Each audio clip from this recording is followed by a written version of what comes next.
Timeless 106.1 FM KFFB. This is Bob Connell. Thanks so much for joining us for another edition of our open mic program. And we do have Congressman Rick Crawford with us right now. And Rick, thanks so much for taking time and talking with us. Sure, it's kind of getting to be a regular thing. It is. Rick, this is one of the best things I think has come up with.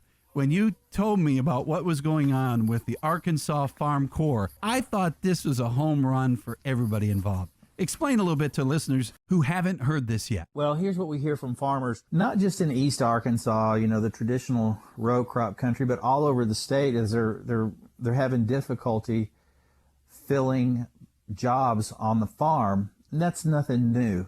It's just that it's particularly difficult now because the border's locked down and we can't bring in the traditional migrant workforce that we have unfortunately relied so heavily on. And I say unfortunately not to demean those workers. We got a domestic workforce that doesn't really want to do this kind of work. And so it's put farmers behind the eight ball, and it's particularly true with this COVID-19 protocol that's going on. How can we get farmers and workers paired up in a meaningful way? And one of the things that occurred to me is that not only are farmers having difficulty finding labor, but there is a particular group that may have been displaced and we're seeing that to be the case, and that is National Guard soldiers, reserve airmen, soldiers, sailors, Marines, and veterans who have lost their job either through being furloughed or laid off or whatever as a result of the economic drawdown because of COVID-19. And so this was an idea, this Farm Corps, Farm and Ranch Mission, pair up very capable, willing workers that have a military background and put them to work on farms so that they can not only get a job themselves, but make a big difference in producing the food and fiber that our state and our country depends on. It is such a great plan, though, if you think about it. Now, it is also, I guess it is open for anyone that is looking for a job. If they can't fill it with a veteran or a person that is serving, it could be open up for anyone, actually, for the Arkansas Farm Corps. Sure, yeah. We've already started to see,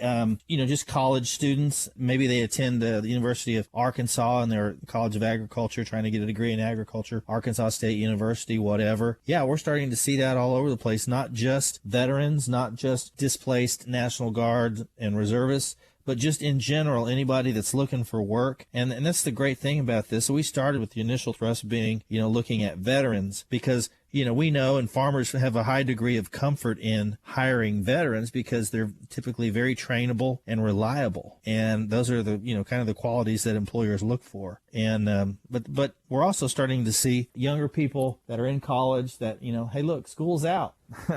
The classes have been canceled.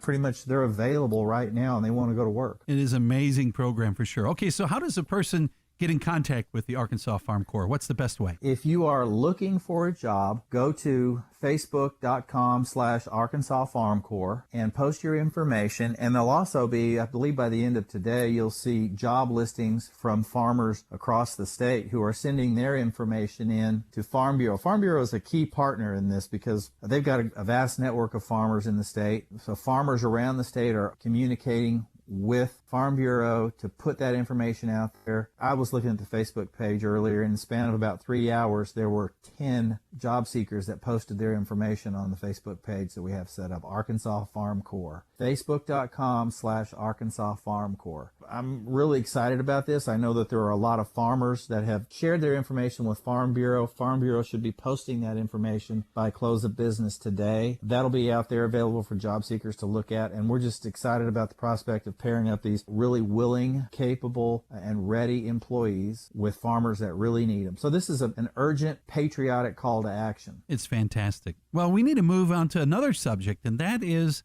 tax rebate checks that are basically going to be hitting the mailbox. One thing we're stressing, and I guess you will be stressing as well, those over 65 on Social Security don't have to do anything. That's right. I want to make sure that seniors understand this. Nobody is going to come to your door and ask you, can they help you process the check? Nobody's going to ask you to fill out an application for the check. You don't have to do anything. It's going to come to you. Make sure you don't give your information to anybody. Make sure that if somebody comes to your door and volunteers to help process that check, that you send them on their way, because they're not there to help you, they're to help themselves. And you don't have to do anything to receive that check. It will be coming to you. Now, that's what they say, too, is going to go automatically to the Social Security.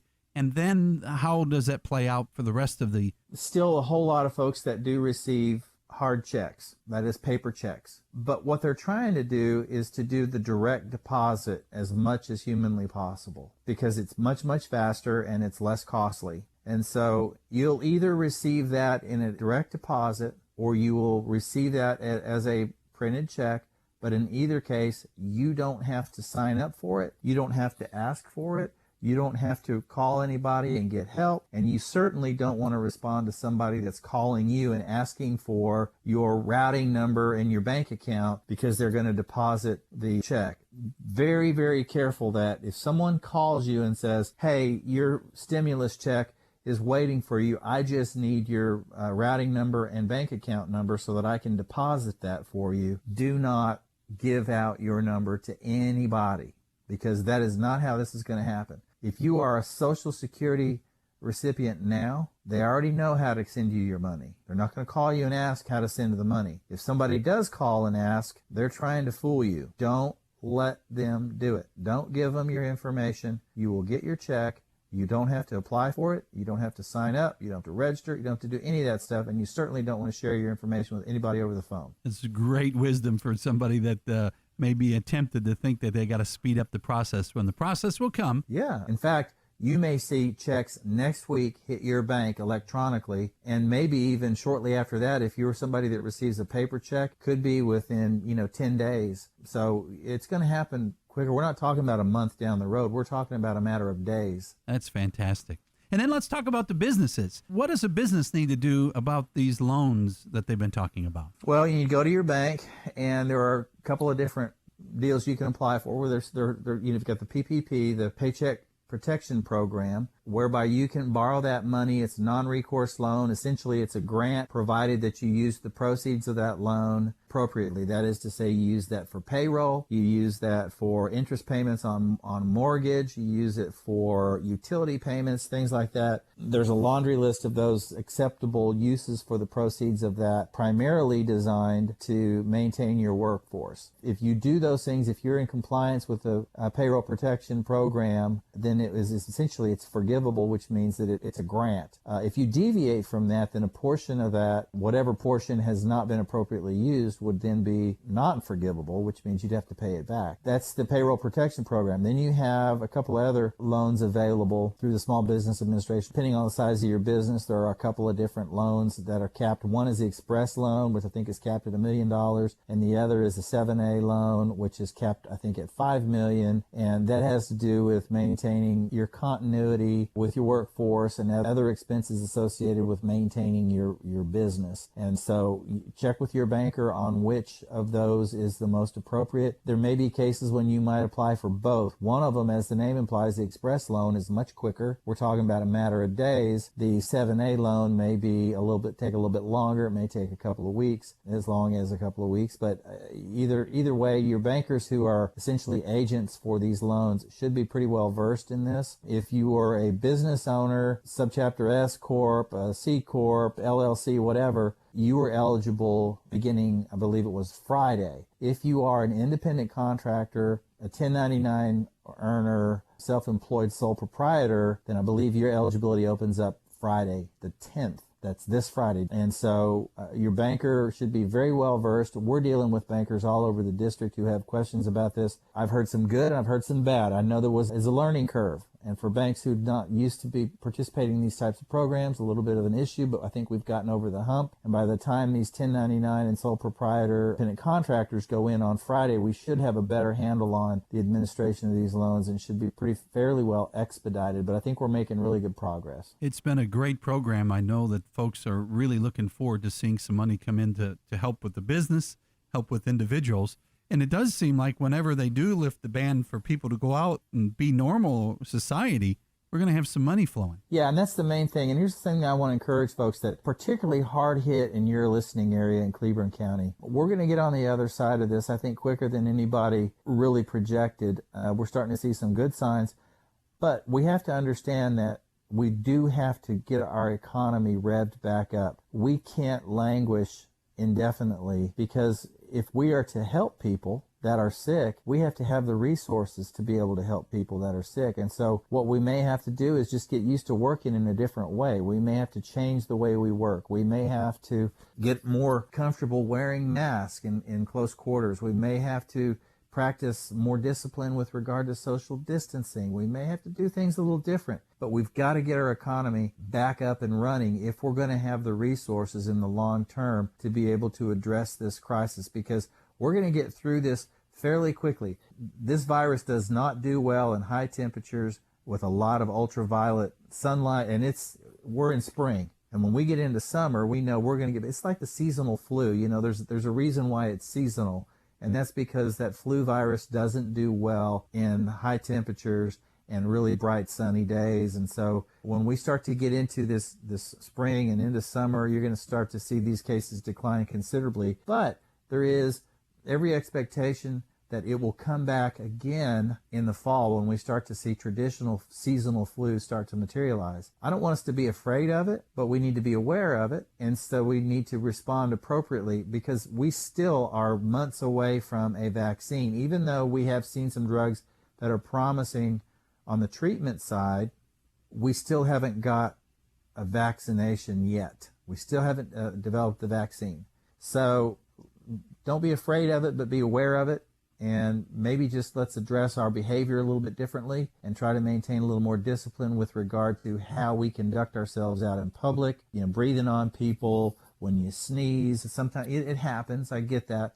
But, you know, be careful that you sneeze into your sleeve as opposed to sneezing on somebody, you know, that kind of thing. And, you know, just kind of try to be conscious of your personal space and be respectful of other people's personal space. And those kinds of things will go an awful long way to help mitigate this and also prepare us for a potential next round that we might see in the fall. That's true. And as a healthcare professional says, this is going to kill the flu season because we have been so socially distant and also practicing those social skills that we've not really, maybe we've took for granted. Yeah, that's true. I mean, we are typically a very casual society. We're very friendly. I tend to be, you know, a handshaker, particularly, you know, with people that I'm particularly close with. You know, I'm a hugger. I don't go up and hug strangers or anything like that. But, you know, some people are just very vivacious and gregarious by nature, and they want to hug on you. And it's a shame that we can't do that, because I like those kind of people that are just very loving, caring people that want to be affectionate, and there's nothing wrong with that. But in this environment, we've had to adjust some of our social behaviors because we don't want to pose a threat to other people or to ourselves. And so it's important that we protect ourselves, and in doing that, we help protect the rest of the population. Now, one thing I want to ask, what have you guys been doing with your family that's different now that you've been basically homebound? Have you found that there's been a little more family time? Yeah, we play a lot of cards. You know, we do some things like that. We get on each other's nerves a lot, you know, that kind of thing. It's typical family stuff. We have, you know, I'm a poultry producer. I may have told you this story. We have a hen house out in the backyard, and we've gotten real fond of our hens. We've always liked our hens anyway, but we've gotten particularly fond of them because through all this, they've continued to produce. And particularly as the weather has warmed up and the days are longer, they do a heck of a lot better. So, you know, our hens are up and producing. They're on point, and they're just doing great, and they're fun to be around. And, of course, our dogs, you know, we find things to do to entertain ourselves. I may have to send you a video of an episode with our dog last night that has been pretty funny to watch. I'll send you that later. But, you know, you find things to entertain yourself, and, you know, we're trying to stay at home, only go out when it's necessary. You know, we're very social people, so we're not around our friends, and we're going to miss out on going to see the grandparents on Easter. But we just think, you know, under the circumstances, that's the appropriate thing to do. That's just the way we're doing things. Well, that's exactly how it is with the Connell household. And one thing is really kind of fun when you look at all the time where families are getting together and they get to see more family. I mean, it is, and it's changing. And what's really funny, I'm getting comments about us being a no-repeat radio station of songs. We don't repeat. And they say, boy, that's really nice. You don't repeat songs. Well, they've never listened that long to know we haven't repeated songs. So it is kind of funny when you hear that. It's, well, we've always done it that way. So there's things people are learning about their surroundings they probably had never taken in before. Oh, that's right. I mean, it's a kind of a stop and smell the roses type scenario. And sometimes when you don't stop and smell the roses, now you're forced to, you see a lot of things that you missed out on. I spend a lot of time away from my family, so I'm definitely making up for that right now. My wife works at home, and so she's about ready to get me out from under her feet. She's like, I need thicker doors on my office so I don't have to listen to you and the kids and the dogs running around. Yeah, that's true. I imagine a lot of wives are ready for the husbands to go. Didn't realize we're so noisy. Well, Congressman Rick Crawford, thank you so much for taking time and talking with us. I know you've got a lot to do, but this has been a great conversation. A lot of things moving, and Arkansas is going to be doing just fine. You bet. Thanks, Bob.